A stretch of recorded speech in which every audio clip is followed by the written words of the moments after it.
Pode ficar de pé aí pra gente começar a nossa última noite de retiro. Vamos fazer quando eu falar última noite de retiro? Calma aí. Vamos iniciar então a nossa última noite de retiro. Como vocês são espontâneos, gente? Não, foi bom. Então. Vamos orar então, gente, pra gente iniciar nosso culto. Feche teus olhos aí comigo. Deus, Pai, obrigado, Senhor, por esses dias, Deus. Obrigado por cada momento, Deus. Obrigado pelos nossos irmãos e irmãs com quem nós convivemos durante esse tempo, Deus. Foi um tempo de entretenimento, de fortalecer laços, de aprendizado, de adoração, de transformação. Foi um tempo valioso, Deus, que nós só teríamos contigo aqui com os nossos irmãos. Pai, obrigado por isso, Deus. Nessa última noite nós possamos colocar de fato nosso coração diante de Ti, abrirmos os nossos olhos e ouvidos para aquilo que o Senhor tem para falar, mostrar para a gente nessa noite. Através de cada canção, através da pregação, de cada ministração, Deus. Faça a Tua vontade no nosso coração. Em nome do Senhor Jesus. Amém. Você pode aplaudir nosso Deus aí?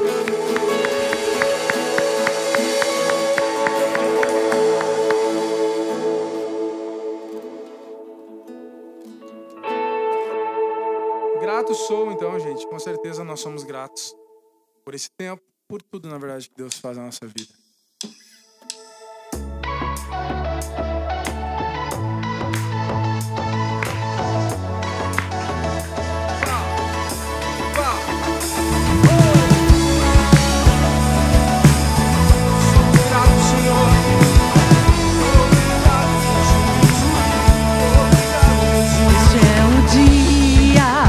Que o Senhor fez, seja o que for, não murmurarei. Minha esperança está em Ti, com meu louvor te alegrarei. Eu grato sou por tudo que tens feito. Eu cantarei Tua graça e o Teu amor, amor infalível. Eu te agradeço.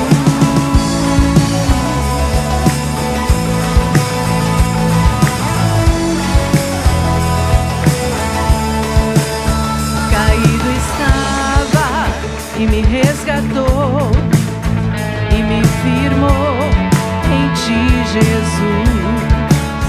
Eis-me aqui, meu Salvador. Fiel Tu és, minha rocha, sim. Eu grato sou por tudo que tens feito. Eu cantarei Tua graça e o Teu amor, amor infalível. Eu te agradeço. Eu grato sou por tudo que tens feito. Não esquecerei das lutas que por mim venceste, meu Deus. Eu te agradeço.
grato, Senhor.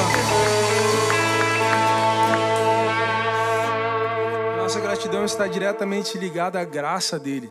E nós sabemos que, mais do que sermos gratos, não existe muito o que fazer. Em prol de Deus, do reino dele, sim. E é por isso que nós entregamos a nossa vida, porque ele fez de graça, mas nós somos aqueles que reconhecem o sacrifício. Que para nós foi de graça, mas para Deus custou tudo, Jesus. A graça, a graça.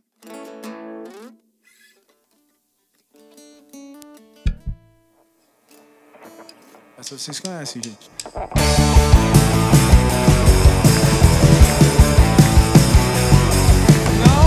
Não é pelo que fiz e nem pelo que sou. O nome disso é só pela tua graça.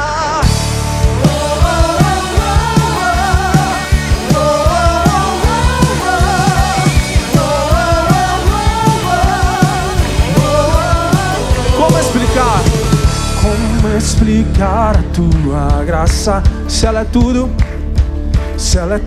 que eu preciso e não mereço. E com raiar de um novo dia vem misericórdia nova sobre mim. Sim, de graça eu recebo. Sim, eu sei que não mereço, tudo vem de ti.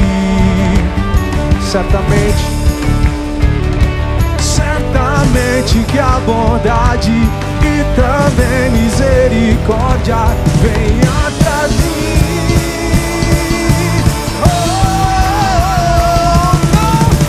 Não é pelo que fiz e nem pelo que sou. O nome disso é graça, só pela tua graça. Firmado nela estou, inabalável vou. O nome disso é graça, só pela tua graça.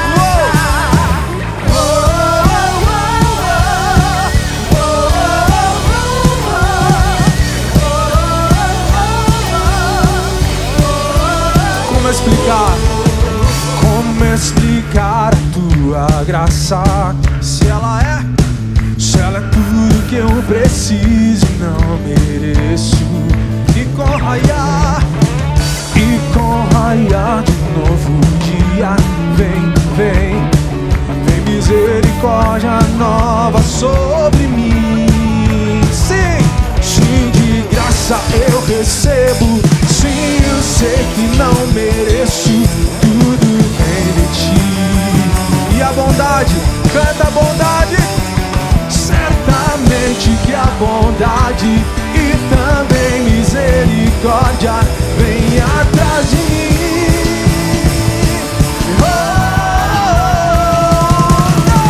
Não é pelo que fiz e nem pelo que sou. O nome disso é graça, só pela tua graça. Firmado nela estou, inabalável vou. O nome disso é graça, só pela tua graça. Não é pelo que fiz e nem pelo que sou. O nome disso é graça, só pela tua graça. Firmado nela estou, inabalável vou. O nome disso é graça, só pela tua graça. O nome disso é graça, só pela tua graça. O nome disso é graça, só pela tua graça.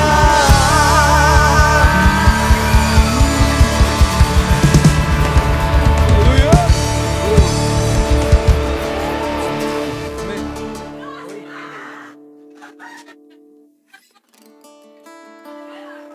Achei que o pessoal tava até cansado hoje, mas pelo jeito não tanto. Gente, vamos cantar um pouquinho mais lenta. O pregador tem que pregar hoje ainda. A gente cantava mais. Feche seus olhos comigo. Deus, em Ti vivemos, em Ti nos movemos, em Ti existimos e a Ti adoramos, Pai. Reconhecemos a Tua soberania, conhecemos o Teu tamanho imensurável, não apenas do Senhor, mas do Teu amor, Pai. Possamos de fato existir em Ti, Senhor.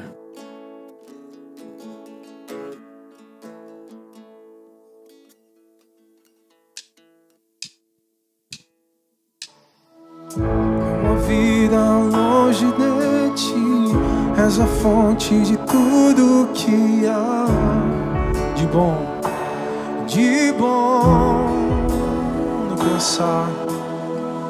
no pensar, no falar e agir, nos detalhes, em tudo está Teu amor. Não habita templos, mora em corações. Muitos não conhecem, mas nós sabemos que és o único. Ao Deus que fez o mundo, criou tudo, o adoramos, pois nele nós vivemos, nos movemos, existimos, o adoramos. Em Ti vivemos, nos movemos, existimos, adoramos.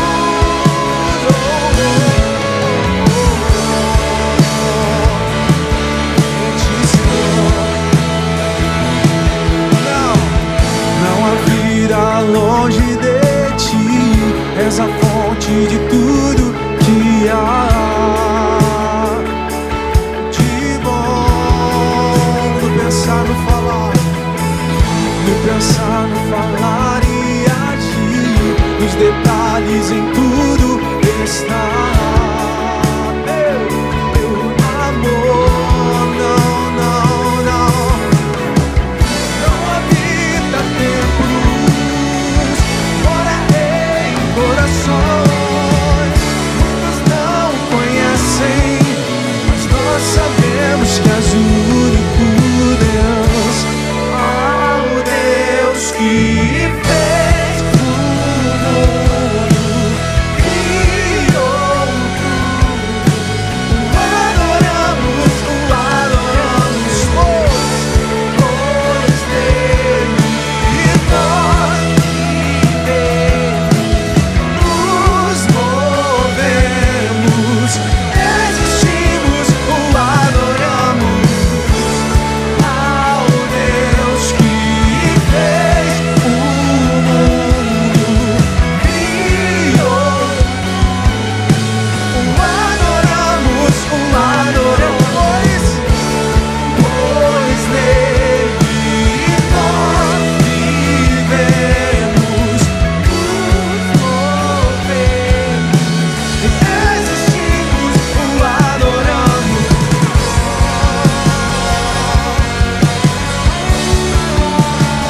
Em Ti, Senhor, vivemos, nos movemos e existimos, Pai,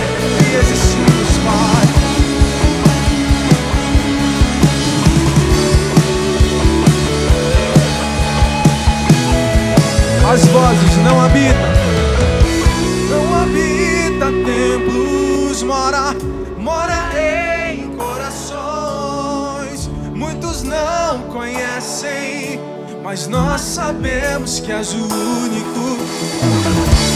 Ao Deus que fez o mundo, criou tudo, o adoramos, pois nele nós vivemos, nos movemos, existimos, o adoramos. Ao Deus que fez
Continue com os teus olhos fechados aí. Continuemos adorando esse Deus. Te adoramos, Senhor. Os nossos louvores aqui, nós exaltamos o teu nome, nós te adoramos. Nós reconhecemos a tua grandeza. Tu és maravilhoso, Jesus. Tu és maravilhoso, Jesus. Não há quem se compare a ti. Não há outro além de ti. Nos prostramos, nos derramamos aos teus pés, Senhor.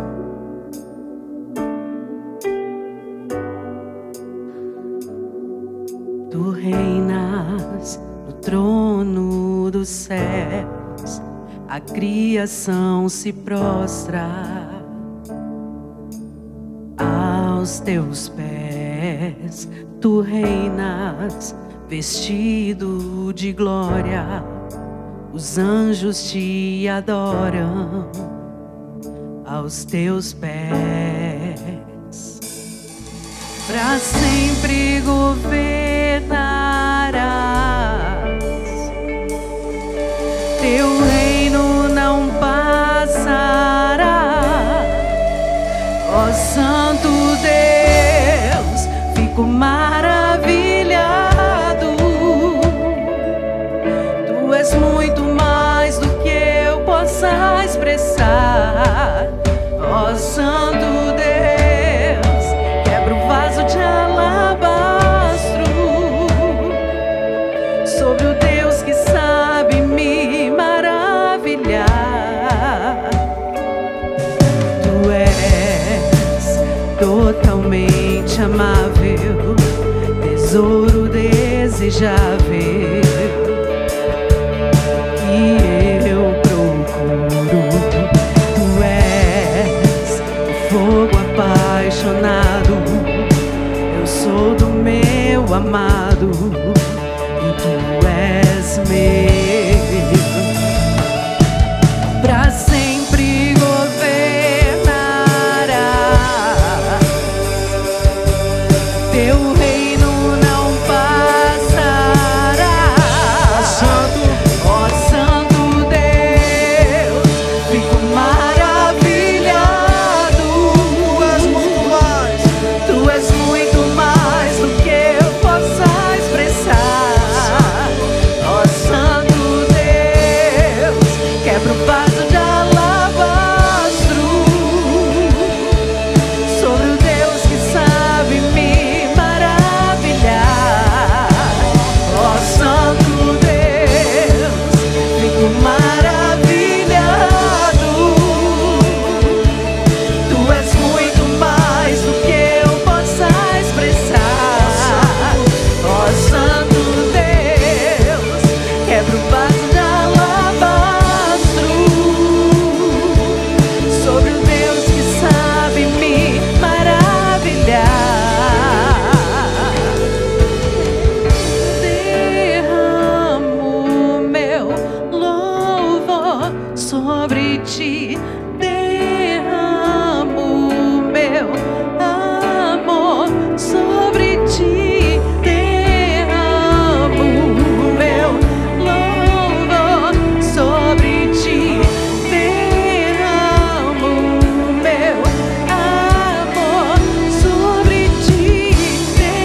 Boa noite, meus irmãos. Graça e paz. Para os seminaristas, né, Shalom. Né? Geralmente começa com uma saudação assim. Então, assim, a gente fica muito feliz. Hoje, meus irmãos, é o encerramento. Né? Quando a gente fala de encerramento, a gente fica muito retrospectivo. Né? O que a gente vai fazer com todas as mensagens que a gente escutou? O que a gente vai fazer com tudo aquilo que a gente ouviu? O que a gente vai fazer com tudo aquilo que a gente escutou, falando uns com os outros, de tudo aquilo que a gente falou e repetiu, e muitas vezes nos colocamos à disposição um da vida dos outros, para que o outro possa cuidar das nossas vidas. E essa luz é bem forte. Eu vou vir para cá, viu? E assim eu consigo ver. E quando a gente fala de encerramento, a gente pensa em ciclos, né? A humanidade, né, e as pessoas, muitas vezes quando a gente vai dar um parabéns ou alguma coisa assim, eles falam, que um novo ciclo comece. Né? Eu não sou muito adepto dos ciclos, né, porque os ciclos me lembram toda uma superstição, me lembram toda uma idolatria, né, da qual eu não pertenço mais. Né? Mas nesse período em que nós aqui estamos encerrando um retiro, que mensagem deve ficar para nós? Será que é uma mensagem de santidade? Será que é uma mensagem de pureza? Será que é uma mensagem de preservação? Será que é uma mensagem que o que nós vamos levar depois desse retiro? Tudo muda a partir da perspectiva de como que será a nossa vida a partir de agora. E no tema de hoje, cabe a mim falar sobre existimos. Nele nós vivemos, nos movemos e nós existimos. Meus irmãos, sobre a nossa existência, o homem e a mulher são formados por cromossomos. Cromossomo X e cromossomo Y. Uma variação que seja desse cromossomo faz de nós pessoas especiais. Pessoas vindas nesse mundo como pessoas especiais. Para trazer alegria, para trazer um encanto, para trazer um novo de Deus. Mas, na sequência correta, 23 cromossomos de um e 23 cromossomos de outro, da nossa concepção. A nossa concepção, a nossa forma, a maneira como nós existimos, ela é totalmente baseada por um decreto de Deus. Deus utiliza, inclusive, a ciência, Deus utiliza também os estudos para que nós estivéssemos aqui hoje. Deus nos dá as condições para que nós estejamos aqui, através do nosso carro, através da nossa moto, seja lá do meio locomotivo que nós estamos aqui. Tudo isso é ciência. A roupa que nós usamos, a tecnologia utilizada para a criação dela, e essa, por sinal, muito boa, né? Não deixa, né, aquele suvaqueira de crente, né? Não deixa nada, não deixa nenhum suor, não deixa nenhum cheiro. Né? Isso tudo também é uma tecnologia usada por Deus e dada para a mente de alguns, para que alguns pudessem chegar, né, à concepção de criar um tecido desse jeito. Mas, meus irmãos, a mensagem dessa noite é sobre como nós vivemos. Como nós vamos viver a partir daqui. Como que nós nos colocamos e como que nós nos predispomos a vivermos a partir de agora. Nós já sabemos que precisamos nos relacionar. E nesse relacionamento uns com os outros é que nós vamos crescer. Por isso, nessa noite, eu gostaria que você, se puder, se colocar de pé, fechar os seus olhos, curvar a sua cabeça, pensar em Deus. E durante a oração, irmão, eu gostaria muito de coração e que o Santo Espírito de Deus possa mover o coração de vocês também a prestar inteiramente atenção naquilo que Ele vai estar falando dos nossos corações. Eu não sou alguém que é muito do ramo espiritual. Eu sou muito mais das letras. Mas eu sinto, e nas minhas orações, eu sei que Deus está direcionando as nossas vidas, como igreja, como família, para um propósito maior. Então, oremos ao nosso Deus. Pai, é no santo nome de Jesus, que nós nos colocamos como igreja, como família, como aqueles, Senhor Deus, que estão dispostos, Deus, a vivermos, nos movermos e existirmos na Tua santa presença. Guia, Deus querido, assim como guiastes através do Teu Espírito a Paulo até Atenas, para falar no meio, Senhor Deus, daqueles que eram intelectuais da sua época. Move, Senhor Deus, os nossos corações e move as nossas vidas em direção àquilo que o Senhor tem de propósito para nós. Que a nossa existência, Deus querido, seja marcada a partir desse retiro. A partir do momento em que nós nos dispusemos, Senhor Deus, a colocar os nossos pensamentos, a nossa força, a nossa energia, os nossos pés nesse lugar, Senhor Deus. Que o Senhor possa clarear as nossas mentes, nos dar, Senhor Deus, um entendimento renovado para que possamos seguir, Deus querido, as nossas vidas da maneira como a qual o Senhor quer, e não mais segundo os nossos próprios delitos, segundo os nossos próprios passos. Mas que tudo, Senhor Deus, que façamos, que pensamos e que possamos agir, seja segundo a Tua vontade. Nisso nós cremos, nisso nós te pedimos, no santo nome de Jesus. Amém. Podem sentar, meus irmãos. Vou abrir água aqui. Meus irmãos, então nós estamos numa história de Paulo. Eu vou sair da luz de novo. Não que eu não goste de estar na luz, né? Ah, é por causa da filmagem. Tá, né? Mas então, fica melhor para filmar, então eu vou ficar na filmagem. Eu não vou conseguir ver muito vocês, porque eu vou ter que fazer assim, talvez um boné do Lipe me ajude, né? Mas aí é uma outra questão. Não. Vermelho não vai querer. Aí não vai estar rolando. Meus irmãos, então, Paulo aqui, movido pelo Santo Espírito de Deus, e nesse movimento do Espírito, Paulo ele é direcionado, depois de um fracasso, depois de açoite, junto com ele e Silas, né, o seu fiel companheiro, está numa segunda jornada de viagem por lugares, por determinados locais que ele já havia passado na primeira viagem. Então essa viagem dura mais ou menos uns 3 anos, diferentemente da viagem anterior que durou mais ou menos 1 ano. Nesse período em que ele está viajando, entre Paulo e Silas, eles são presos em Atos 16. Final do capítulo 15, início do capítulo 16. Eles são presos e nesse período eles passam por uma grave aflição. Eles são presos, eles são açoitados, né, por estarem pregando o evangelho de Jesus. Por estarem pregando a ressurreição entre os judeus. E Paulo agora passa toda uma jornada por diversos lugares. Passa por Tessalônica, passa por Bereia, né? E de Bereia ele tem que fugir. Basicamente ele tem que ser levado para um outro lugar. Então os irmãos de Bereia, da igreja de Bereia, da cidade de Bereia, encaminham Paulo numa jornada marítima até Atenas. E nessa jornada até Atenas, ele fica lá e nós não sabemos por quanto tempo Paulo permanece sozinho em Atenas. Mas é certo que ele fica lá isolado de todos. O certo era, se você está sendo perseguido, se você está sendo caçado, o que você faria? Eu já sei o que eu faria. Provavelmente eu ia me esconder. Provavelmente eu ia tentar me camuflar no meio da multidão. Provavelmente eu ia tentar ter as mesmas roupas. Provavelmente eu ia tentar falar da mesma maneira como eles falam. Porque o idioma para Paulo, o idioma grego, era um idioma conhecido, né? Então para ele era comum ele falar em grego. Então para ele não teria problema algum. Então eu também, né? Naquele momento eu estaria ali totalmente constrangido pelo lugar, por estar sendo perseguido. Não quero tomar um açoite de novo. Tomar algumas chicotadas não é algo legal. Ficar preso em uma cadeia em que os dejetos humanos, né, eu vou falar, né, o número 1 e o número 2 são depositados e ele está quase que plenamente mergulhado sobre ele, não é legal. Imaginem vocês com ferimentos, com açoites e mesmo assim os dois ainda louvavam a Deus na cadeia. Então eu não quero mais ter essa memória. Não é algo que eu quero passar, não é algo que eu quero permanecer. Então está agora ele isolado do seu amigo. Se imaginem por um momento sozinhos.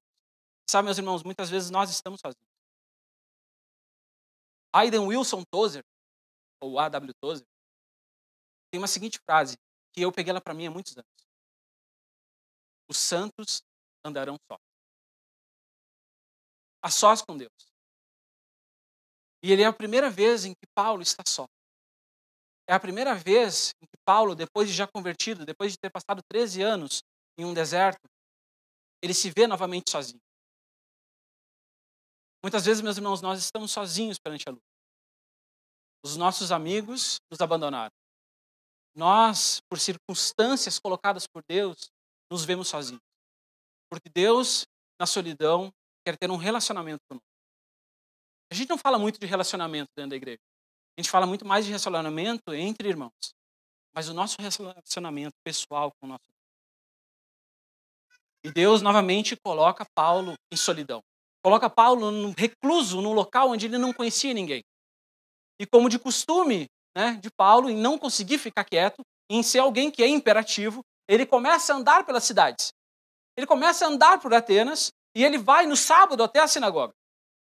Todo o sábado era o dia de ir à sinagoga e era o dia que Paulo poderia demonstrar aos outros gregos convertidos ao judaísmo que ele poderia anunciar a Jesus Cristo morto e ressurreto.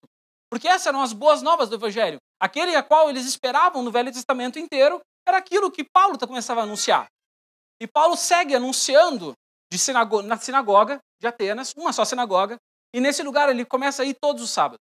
Mas durante a semana, como alguém inquieto do jeito que era, e não conseguia permanecer quieto, queria novamente tomar alguns açoites, anda também pelas praças, e pelas praças começa a pregar a respeito de Jesus.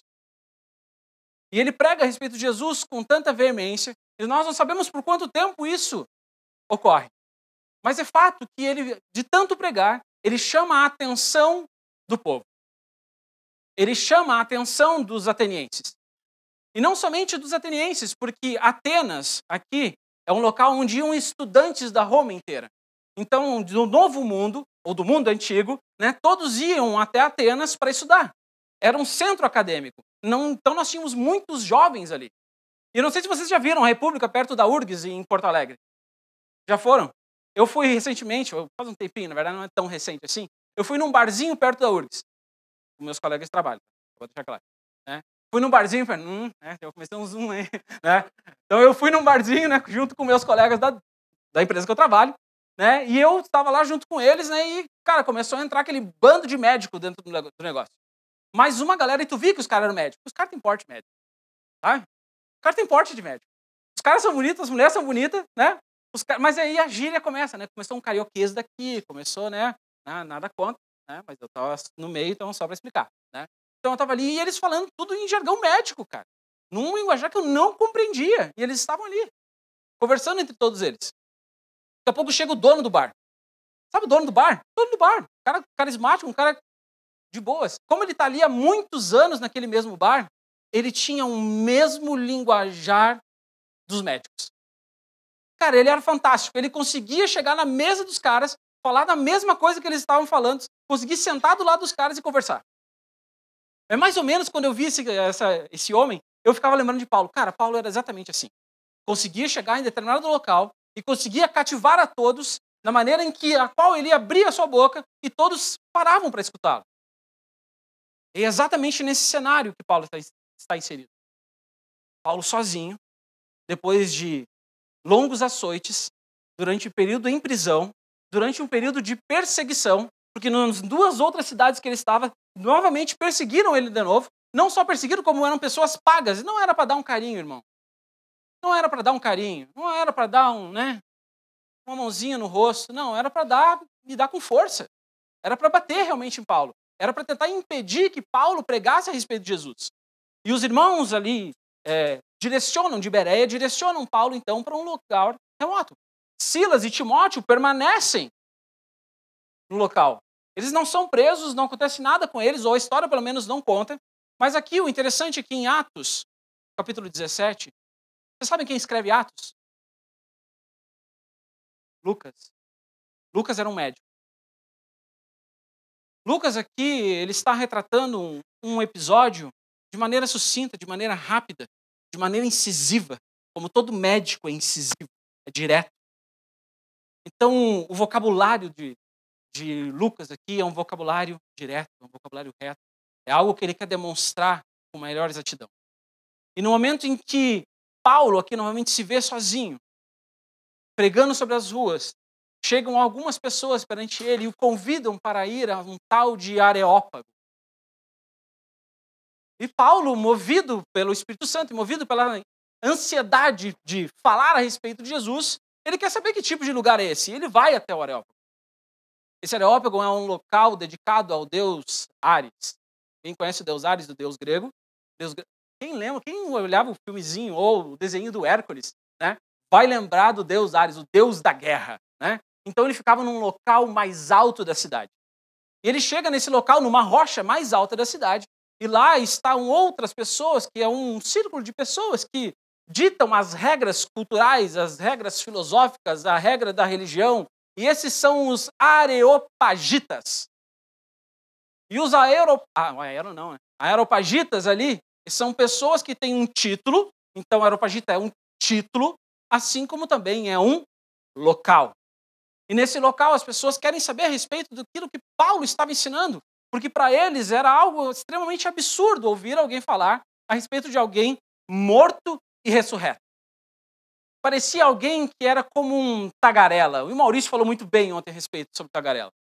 Tagarela nada mais era do que um pássaro, que ele juntava pedras e juntava sementes de qualquer espécie que ele via mais brilhante, ele ia lá e pegava certa pedra ou certa semente e carregava ela no seu bico e largava ela aleatoriamente sobre qualquer lugar. Ele não tinha um objetivo específico. Ele simplesmente pegava tudo aquilo que brilhava aos olhos dele, botava no bico e largava por aí. E eu vou confessar para vocês que quando eu li isso, eu me senti um tanto tagarela. Sabe que muitas vezes a gente é um pouco tagarela? Nós somos aqueles que recolhemos uma porção de uma frase maldita aqui, maldita de dita errada, tá? Não de maldição, tá? Uma palavra maldita, uma palavra mal pronunciada, e nós pegamos uma coisa errada aqui e lançamos aquela mesma coisa errada lá. E eu, por muitas vezes, eu acho que não sou profundo naquilo que eu deveria ser profundo. E a minha mente, ela trabalha de uma forma diferente, e eu tenho que me esforçar ao máximo para que aquilo que está sendo dito aqui seja da igual forma que vocês entendam aí. Eu não quero ser mais um tagarela que simplesmente pega uma porção de uma semente aqui e leva para outro lugar.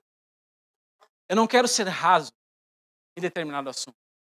Eu preciso de profundidade. Eu preciso que, ao momento que eu ler as Escrituras, eu preciso ser profundo na leitura das Escrituras. No momento que eu falar de Deus para alguém, eu preciso ser profundo. Eu não posso ser um tagarela. Eu não posso ser mais um que pega uma informação cruzada, sem entendimento, e leva para a vida de outra pessoa. Eu não quero ser mais um desses tagarelas. Isso, é claro, que é uma maneira pejorativa que chamam Paulo. É um xingamento.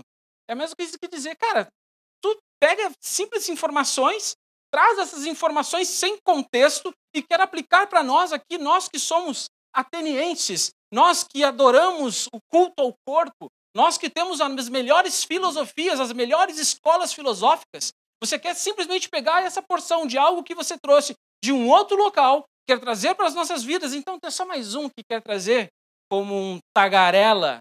Você quer trazer informações sem profundidade. E essa era a acusação que Paulo estava sendo levado. Paulo ser levado para o Areópago não é simplesmente ser levado para o Areópago só porque queriam escutar a Paulo, como se fosse algo extremamente amistoso. Não era, gente. Era como se nós estivéssemos dentro da igreja e simplesmente alguém se levantasse e fosse pregar.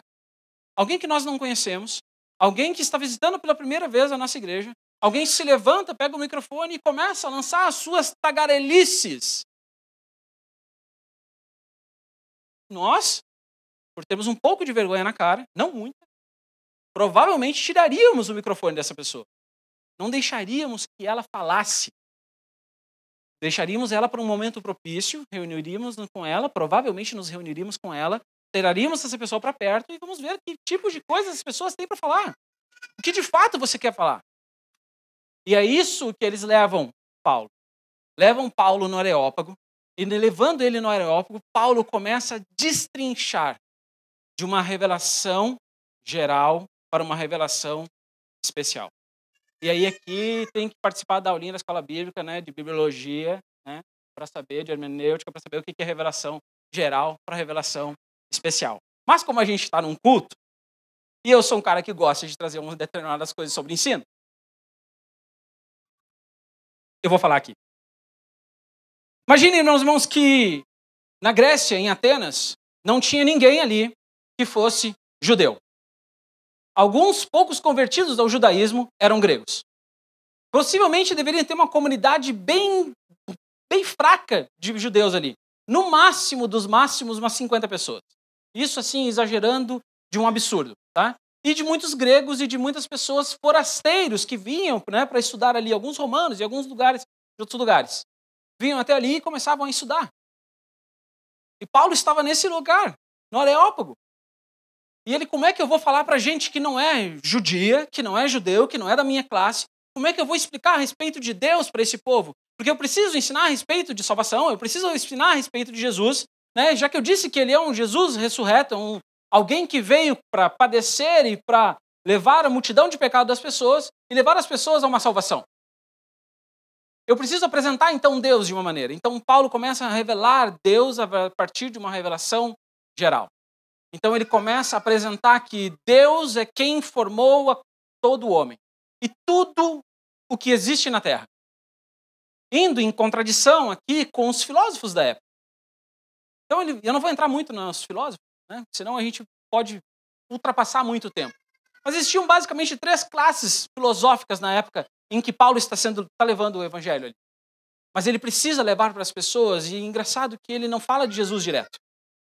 Ele pega algo em comum com eles.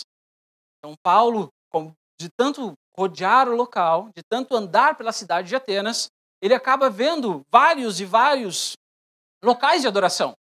E nesses locais de adoração, ele vê um local escrito ao Deus desconhecido. E ele pega esse gancho do Deus desconhecido e que ele diz então para os atenienses que cara, eu vejo que vocês são muito religiosos. E por vocês serem muito religiosos, eu quero apresentar algo diferente para vocês. Algo do qual vocês não chegaram lá. Vocês estudaram, vocês têm as melhores escolas filosóficas, vocês têm as melhores pessoas do estado, vocês têm as melhores pessoas ao redor, e vocês não conseguiram chegar no ápice da revelação disso tudo. E ele cita ali 2 poetas, e não 2 filósofos, né? Ele cita 2 poetas a partir do texto em que nós vamos.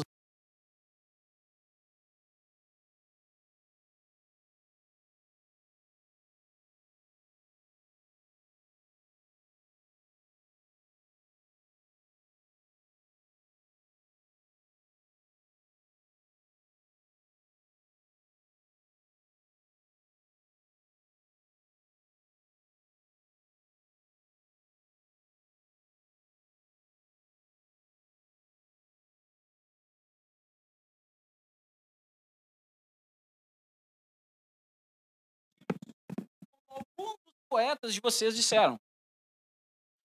Vou repetir, tá? Para ficar gravado, para todo mundo depois conseguir assistir em casa. Atos capítulo 17, no versículo 28. Pois nele vivemos, nos movemos e existimos, como alguns dos poetas de vocês disseram, porque dele também somos geração.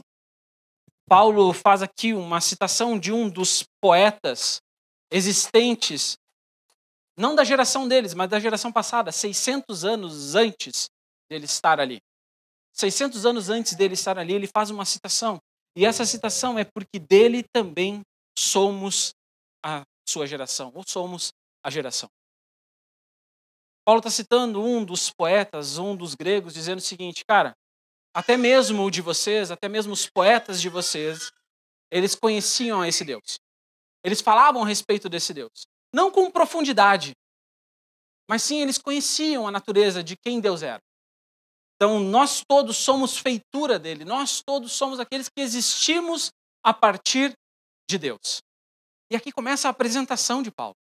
Paulo começa a mostrar, cara, olha o seguinte, nós todos aqui, toda a nossa concepção, tudo aquilo que nós somos hoje, tudo aquilo que nós estamos vivendo e existindo, tudo que nós nos movemos foi porque Deus deu essa possibilidade para nós. E Deus nos dando a possibilidade de vivermos, de existirmos e de fazermos tudo o que nós fazemos, é que nós somos feitura dele. Então existe um único, somente Deus, aqui, que fez todas as coisas. Isso bate contra classes deles filosóficas, né? Uns acreditavam que Deus existia, mas que Deus estava muito longe, que os deuses existiam e que os deuses estavam muito longe, que os deuses não se envolviam com as coisas dessa terra. E que o prazer moderado era algo a ser buscado. Não que o prazer moderado não seja algo a ser buscado. Todo mundo gosta de comer um churrasco e se satisfazer no churrasco. Passar acima daquilo, né, comer demais, acaba causando algumas imperfeições, né, que nós acabamos tendo durante o período da vida. Mas alguns dos filósofos eram assim. Eram pessoas comuns e que essa religiosidade comum, essa filosofia comum, era dita, cara, vivam pelo prazer. Vivam como se não existisse uma vinda futura. Vivam como se não existisse algo depois dessa vida. Desfrutem de todos os prazeres de maneira moderada. E nessa moderação, né, vivam da maneira como vocês quiserem. Já viram a síndrome de Gabriela? Tem que ser muito da idade depois dos 30 e poucos para lembrar de Gabriela. Eu nasci assim, eu cresci assim, você sempre assim, quem sou eu? Gabriela, né? Então assim, cara, era a síndrome de Gabriela dentro da filosofia deles. Era que, cara, viva uma vida da maneira com a qual vocês quiserem. E é isso. Não tem que dar bola para esses deuses, não tem que se aproximar de ninguém, não tem que dar satisfação da tua vida para ninguém. Viva de maneira moderada, tranquila, sem odiar a ninguém muito. Não um pouco, não muito. Pouco. Odeiem, mas odeiem pouco. Vivam a vida de vocês com prazeres, mas vivam de uma maneira moderada. Vivam da maneira como vocês quiserem, mas sem ofender o outro. Porque assim ninguém tem direito sobre a tua vida. Assim como as pessoas não têm deveres também. Então, sem direitos e sem deveres. Basicamente era isso. Já porventura, outra classe filosófica era totalmente ao contrário. Dizia que Deus estava em tudo e Deus era tudo. Deus estava nas pessoas e por Deus estar nas pessoas, ele também estava nas coisas. Ele estava mas muito mais no âmbito intelectual. Então, Deus estava no pensamento a respeito do amor. Deus estava no pensamento a respeito de que a agricultura, de que o tempo irá fazer. E eles pensavam que o tempo e que as coisas, né, eram movidas e iam de lugar para o outro, porque as coisas deveriam funcionar assim. Essas eram as classes filosóficas básicas que reinavam no período em que Paulo está ali. Existe muito mais profundidade sobre os epicureus e os estoicos, é óbvio que sim, né? E sobre o novo platonismo, que eram as 3 vertentes aqui, mas que não cabem nesse momento. O que cabe nesse momento é que Paulo tem uma linda e bela sacada do próprio Espírito que guia ele para aquele lugar, porque dele também somos geração. E nisso ele conquista os atenienses. Ele usou um poeta ateniense para dizer a respeito de que, cara, muitos de vocês já tiveram esse entendimento. Muitos de vocês no passado escreveram poesias, inclusive, dizendo que é nossa geração, que nós somos feitura dele. Nós somos alguém feito dele. No versículo 29 diz assim: portanto, visto que somos geração de Deus, não devemos pensar que a divindade é semelhante ao ouro, à prata ou à pedra, trabalhados pela arte e imaginação do homem. Ele segue o seu discurso. Ele diz, cara, pensem comigo, se eu estou dizendo aqui que todos somos geração e todos somos feitos por Deus, quem disse que cabe a nós fazermos outros deuses? Quem disse que cabe a nós mudarmos e modificarmos algo e que, por mais que nós temos artifícios aqui para construção de belas imagens, quem disse que nós temos essa habilidade para dizer como Deus deve ser? E não pense que eles tinham um altar a um Deus desconhecido porque eles achavam que esse Deus conhecido era Javé.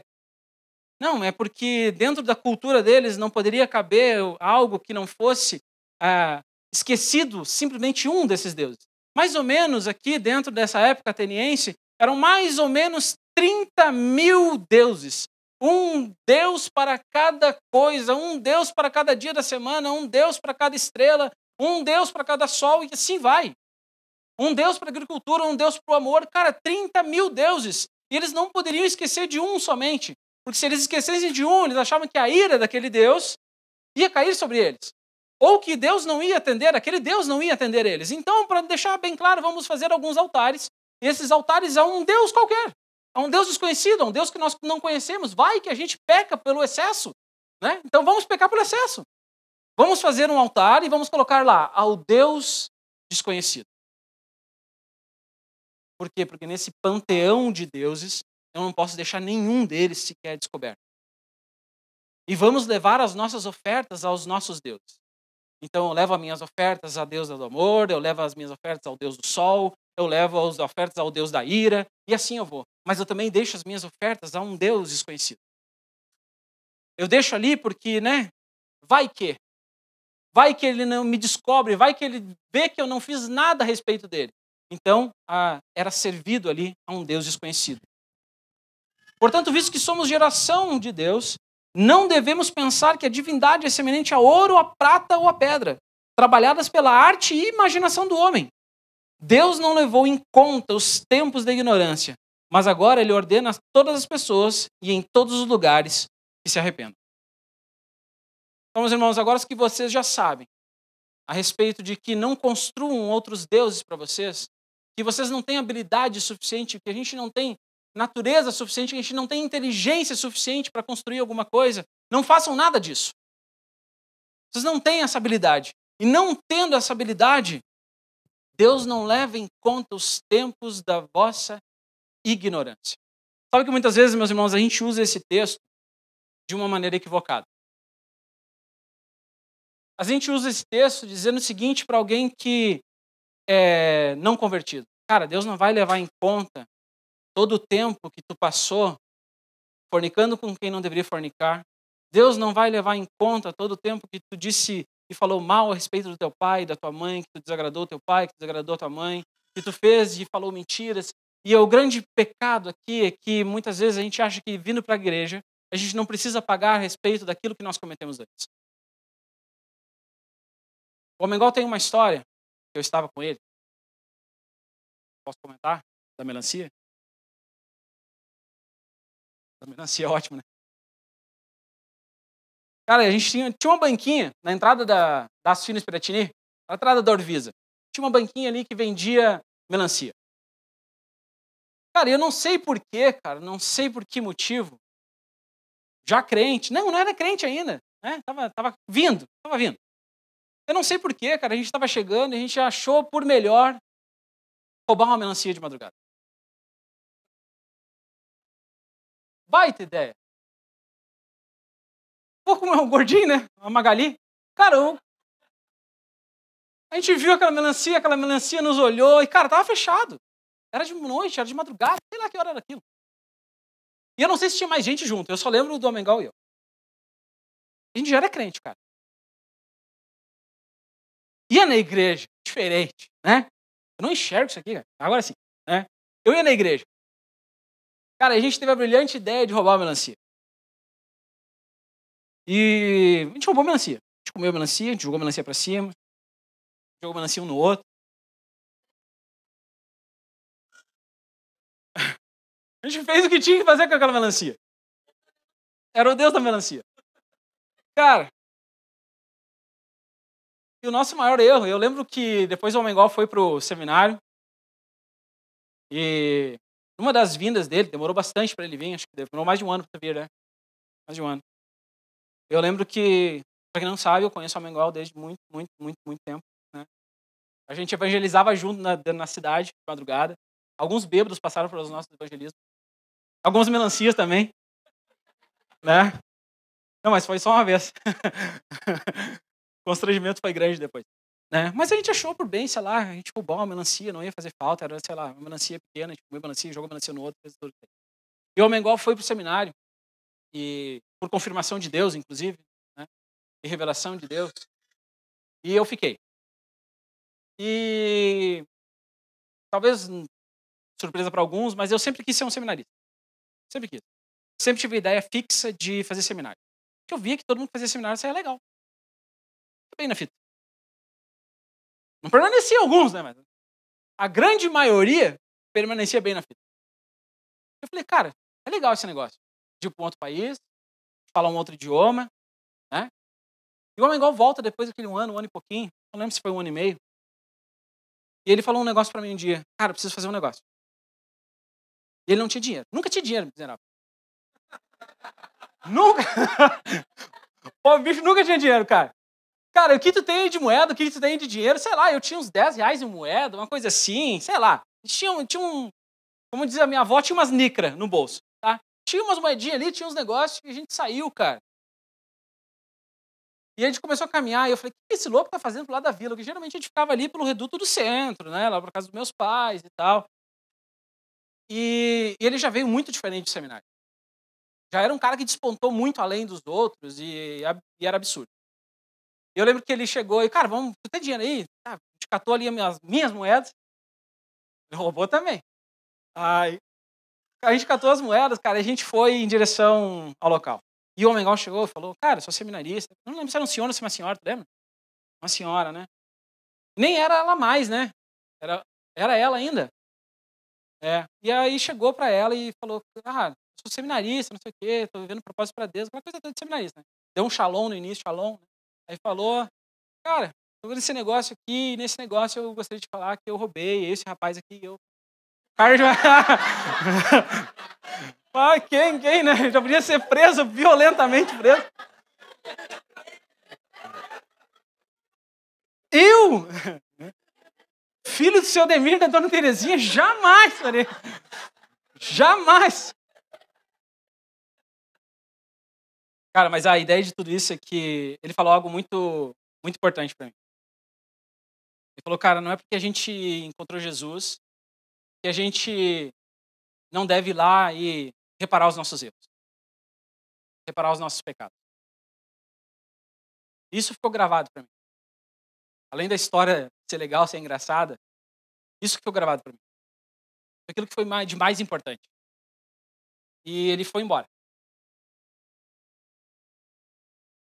E eu fiquei, de novo, sozinho. Estava sozinho mesmo. Eu não era dessa igreja. E, cara, não tinha ninguém. Eu falei, o que eu vou fazer? Ele vinha, me despejava 2 semanas de informação. Eu falei, cara, o que eu vou fazer com tudo isso? Como é que eu vou existir a partir daqui? Eu já era namorado eterno.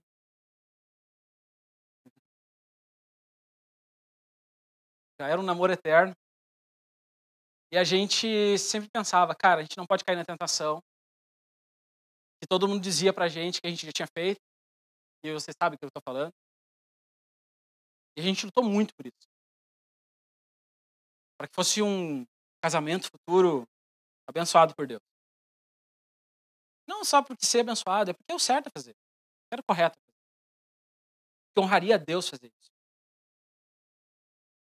E ele foi, cara, no seminário. E eu fico sozinho de novo. Por pelo menos mais 6 meses. Porque daí eu ficava me retroalimentando, né, de cada vez que um seminarista vinha encharcado. E nesse período eu lembro que eu saí do antigo emprego, acabou meu contrato. E eu já estava estudando, fazia algumas coisas já. E eu... Cara, o que eu vou fazer com todo esse bando de informação que esse cara vem de 6 meses, agora está me depositando. Já estava próximo dele vir pela segunda vez e eu falei, cara, não vou saber nada. E eu comecei a estudar de uma maneira que Deus começou a existir em mim. Eu comecei a viver e eu comecei a me movimentar de uma maneira que tudo era para Ele. Tudo era para Ele. Nada mais era para mim. Nada mais era para o meu benefício. E a gente teve uma crise, a Mari e eu, no nosso relacionamento, mais ou menos nesse período. Mas nossas crises eram resolvidas no mesmo dia. Graças a Deus. Com aqueles olhos ali, Porto do Mugda. E ela disse um negócio, pô, olha só, tu já tá pensando um monte de coisa diferente, já tá evoluindo em um monte de coisa e eu tô ficando para trás. Eu falei, cara, falha minha. Falha minha em não depositar oração sobre ela, falha minha em não deixar que ela estivesse participando de todas as minhas atividades teológicas. E ela começa a se envolver nessas coisas. A gente não era casado ainda. E, cara, eu fiquei muito feliz. Quando veio um dos seminaristas, que não era o Douglas, é difícil. Era difícil, é complicado esse rapaz. Veio um dos seminaristas e eu consegui debater com o cara de igual para igual. Eu fiquei, nossa. Porque eu estava vivendo para Deus. Estava me movimentando para Deus. Eu existia de fato para Deus. E eu consegui debater com esse seminarista de igual para igual. Uns dias depois veio o que hoje é a esposa dele. E ela era muito melhor do que ele. Muito melhor do que ele. E ela veio e ela me deu um laço de teologia. Eu fiquei, cara, que desgraça, vou ter que estudar mais 6 meses agora. Né? Porque eu me movimentava não pelo ódio, tá, irmão? Não leva a mal. Não era pelo ódio. Era pela ânsia, pela vontade de conhecer mais esse Deus. É que tudo que ele tinha feito por mim, tudo que eu fizesse em relação a isso era insuficiente.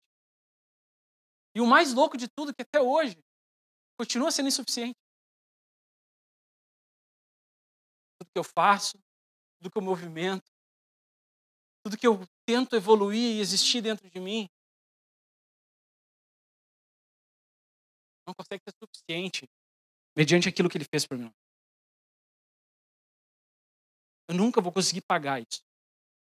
Mas de 6 em 6 meses, eu tinha minha revanche. De 6 em 6 meses, eu conseguia, levando mais Jesus. E eu vejo que Deus, através do seu Espírito, assim como guia Paulo por um caminho que ele não queria ir. Eu não queria ser da área de ensino, irmão. Eu não queria ser alguém que tem que passar horas estudando, que tem que comprar os livros mais caros do universo e ter que dizer para minha esposa que é aquele valor ainda. Não é fácil, cara. Quando houve a oportunidade de fazer uma faculdade, em dizer para ela assim, cara, surgiu uma oportunidade que eu não sei de onde veio, eu não sei como está gerando, eu não sei como está se movimentando, mas eu sei que Deus quer fazer. Só que isso postergaria o nosso casamento por mais um ano. São escolhas, meus irmãos. São escolhas. Deus nos movimenta, Deus existe em nós. Mas as nossas escolhas, o que nós vamos fazer depois deste retiro?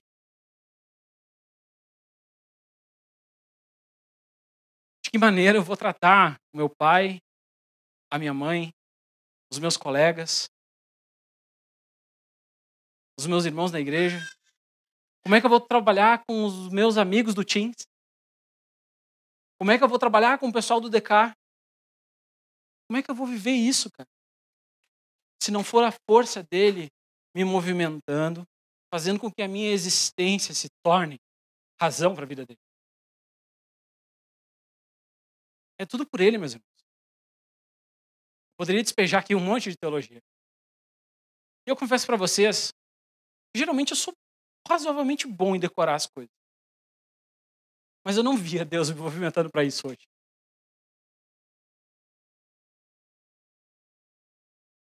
E isso tudo vem à minha memória. Porque o Espírito está aqui. Ele está aqui. Se movendo em nossas vidas, se movendo em cada ato de atitude, de amor, de carinho, de devoção que vocês fizeram durante todo esse período. Mas isso não pode morrer aqui. A nossa existência tem que ser uma existência para a glória de Deus. Muito calvinista isso, mas é verdade. Nossa existência tem que ser para a glória de Deus. Cada olho que agora eu consigo ver, não sei como, mas estou conseguindo ver os olhos. Cada olho marejado aqui tem que ser para a glória de Deus. Para que a nossa existência, por tudo aquilo que, meus irmãos, são milhões e milhões de possibilidades, e você está aqui hoje. Milhões e milhões de possibilidades de uma pessoa nascer. Seja com as suas características especiais ou não. Nós somos pessoas unas, únicas numa existência para Deus. A nossa existência é única. E Deus quer ter muito um relacionamento conosco. Não é da boca para fora, irmão. Não é um sentimento vazio. Não é um Deus que não se pode palpar, não é um Deus que não se pode agarrar, não é um Deus que não se pode ver. Ele pode ser visto na nossa vida e na vida dos nossos irmãos.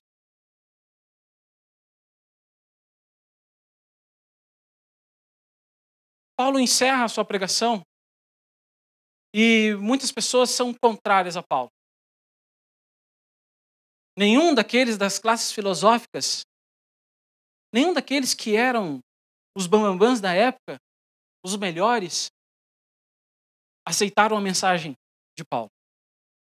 Paulo, quando fala para os filósofos e fala para as pessoas que estavam ali, aqueles que melhor deveriam reconhecer, não reconhecem. Sabe quem somos, né? Nós somos muitas vezes esses filósofos que ouvimos as novidades, mas as novidades não são a verdade.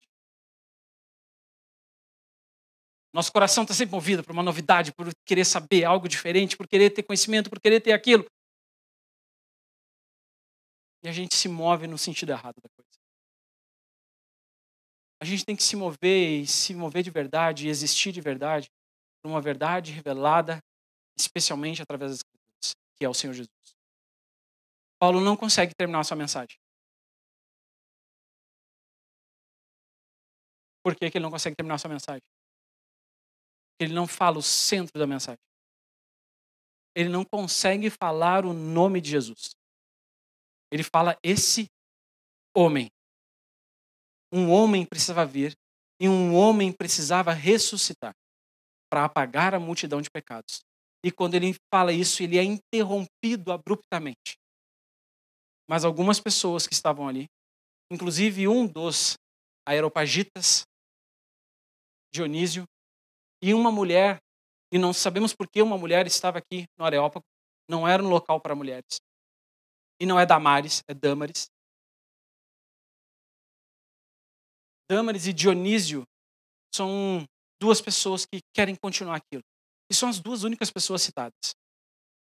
E outras mais pessoas também. Só diz isso o texto. Mas Paulo não consegue encerrar a sua mensagem.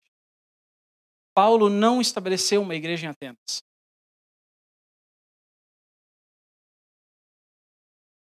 Paulo não consegue estabelecer uma igreja em Atenas. Mas consegue plantar, através de uma graça de Deus, previamente conhecida através do poder que o Evangelho tem, através da revelação geral de quem Deus é. E daquilo que Cristo fez. Só que Cristo não consegue ser completado. Então, meu irmão, não adianta a gente saber as maiores filosofias, as maiores novidades, as maiores teologias, se de fato Cristo não estiver dentro de nós. Se de fato Cristo não for a centralidade do Evangelho. Se Cristo não for pregado nas nossas escolas e primeiramente na nossa vida. E como nós demonstramos isso, Elias? Através de pequenas atitudes. Me esforçando diariamente para ler as Escrituras. Me esforçando diariamente na oração. Me esforçando diariamente no jejum. Me esforçando diariamente para conviver com meu irmão, porque não é fácil muitas vezes, né?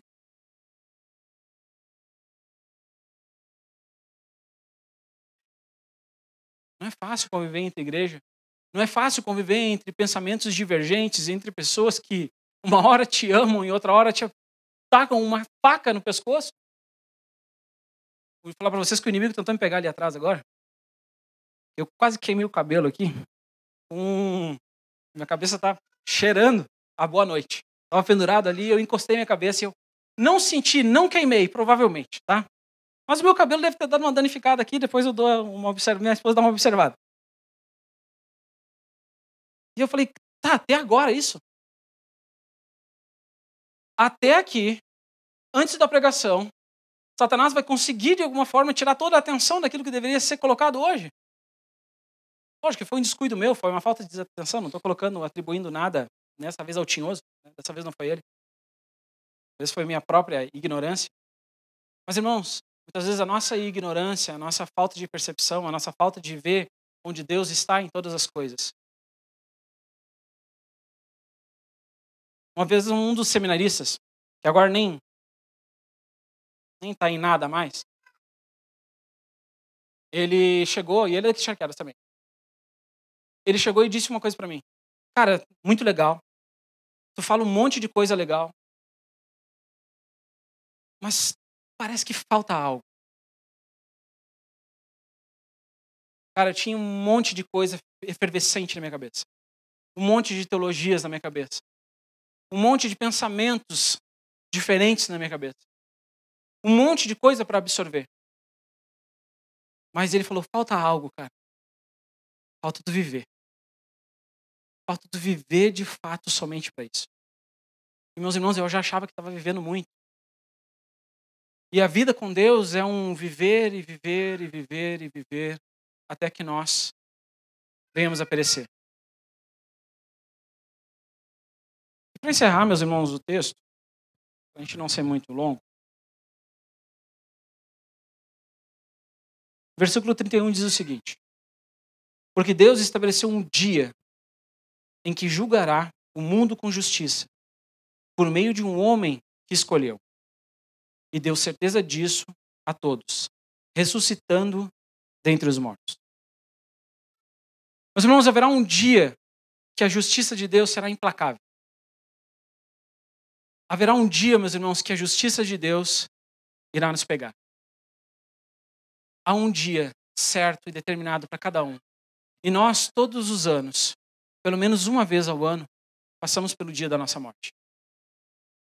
Passamos pelo dia, passamos pela hora e passamos pelo momento da nossa morte. A gente não sabe que dia vai ser hoje. Mas nesse dia da morte, quando nós estivermos com Deus, haverá um grande julgamento de toda a humanidade. Haverá um fim de todas as nossas incertezas, haverá um fim de todas as nossas dúvidas. Paulo não encerrou a sua mensagem e não levou muitas pessoas convertidas em Atenas.